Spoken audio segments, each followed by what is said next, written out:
Leis que protegem o trabalhador? As únicas que fazem isso são aquelas do livre mercado. Este é o Visão Libertária, sua fonte de informações descentralizadas e distribuídas. Esse artigo foi escrito por Lucas 2022, revisado e narrado por Coreia com K.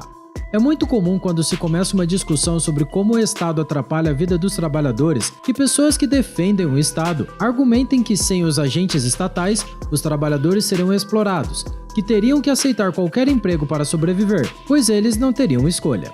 Essa seria a única opção para evitar a pobreza.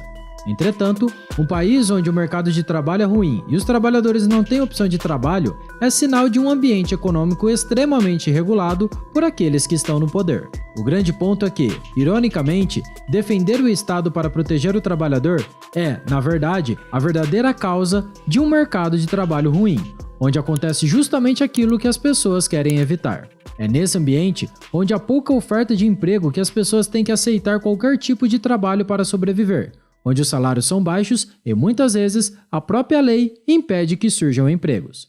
Para começar, o Estado é o maior causador de desemprego, pois é a entidade que cria diversas barreiras que impedem o trabalho. Por exemplo, durante o problema ocasionado pelo bichinho chinês, houve a campanha do "Fique em casa, a economia a gente vê depois". Esse slogan destruiu milhares de empregos, nos quais boa parte deles eram de MEIs, microempreendedores individuais. Muitas dessas empresas faliram porque não tinham condições de manter seus empregados ou pagarem os custos fixos sem gerar receita. Além disso, diversas dessas empresas eram o que chamamos de empresas familiares, pequenas empresas onde as pessoas que trabalhavam são da mesma família.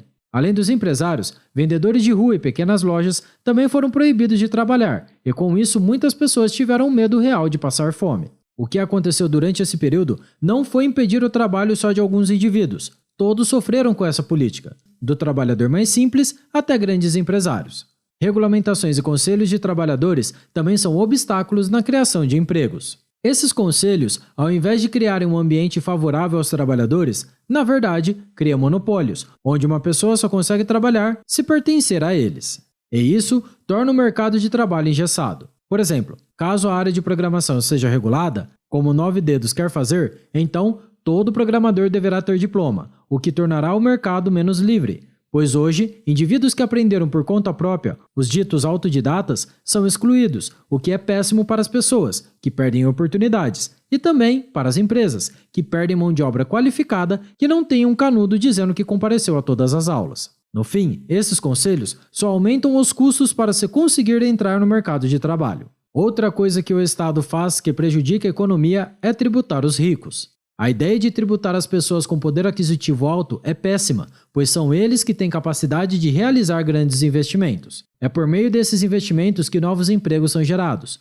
Quando se tributa os ricos, o governo está dizendo que aquele território não mais os trata bem, criando um incentivo para buscarem uma legislação mais favorável a eles. Os indivíduos realmente precisam dos investimentos dos ricos. Porém, esse dinheiro não deve vir na forma de redistribuição de renda, mas na forma de capital investido em empreendimentos que geram empregos. O salário mínimo é outro fator causador de desemprego. Toda vez que ele é atualizado, significa que as pessoas com uma produtividade menor que o valor mínimo estabelecido por lei são proibidas de trabalhar. E quem mais sofre com isso são os mais jovens, pois eles não têm experiência de trabalho e, logicamente, não vão conseguir ser muito produtivos, bem como aqueles que não possuem mão de obra especializada. Por isso que não é por acaso que no Brasil há tantos jovens que não conseguem seu primeiro emprego. Entretanto, tudo isso não aconteceria se o Estado não fosse tão intervencionista, já que se a empresa não quer um profissional qualificado, ela pode querer treinar um para ser útil no futuro dentro da instituição.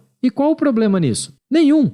Entretanto, volta e meia ouvimos falar que faltam pessoas qualificadas. Então, como conciliar o fato que há um grande número de desemprego e, ao mesmo tempo, há um grande número de empresas atrás de empregados? Se pararmos para pensar, tudo o que consumimos teve que ser produzido anteriormente por alguém. O consumo de uma pessoa é o trabalho de outra. Se alguém quiser uma pizza, se ela mesmo não fizer, alguém terá que trabalhar para fazer. Ou seja, isso significa que vivemos em uma realidade na qual há muito trabalho a ser feito a todo instante, pois não vivemos em abundância. As coisas não surgem prontas para nós na natureza.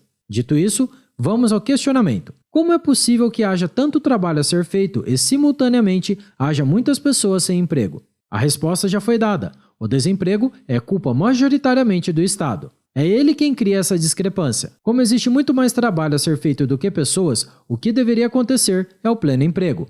Porém, o Estado consegue a proeza de inverter a lógica. Ele consegue fazer com que a oferta de empregos seja menor que a quantidade de pessoas dispostas a trabalhar. Para que um indivíduo ou uma empresa ofereça uma vaga de emprego, eles têm que ter algum incentivo. Mas com tanta complicação no mercado criado pelo Estado, eles não possuem incentivo nenhum e, por isso, acaba se tornando irracional criar empregos.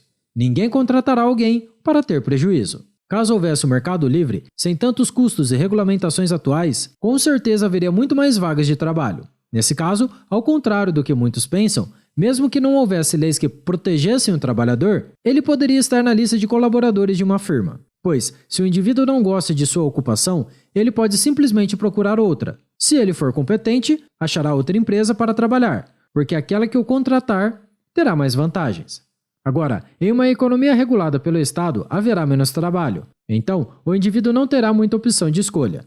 Se ele não tiver um emprego ótimo, terá que se conformar com o que tem. E caso ele seja um indivíduo desempregado, talvez tenha que aceitar a primeira vaga que aparecer, mesmo que não seja boa. Assim, quanto mais burocratizado é o mercado de trabalho, pior é para o indivíduo. Há menos disponibilidade de emprego, menores salários, maior insatisfação e maiores as chances de abuso. Logo, o Estado não protege o trabalhador da exploração.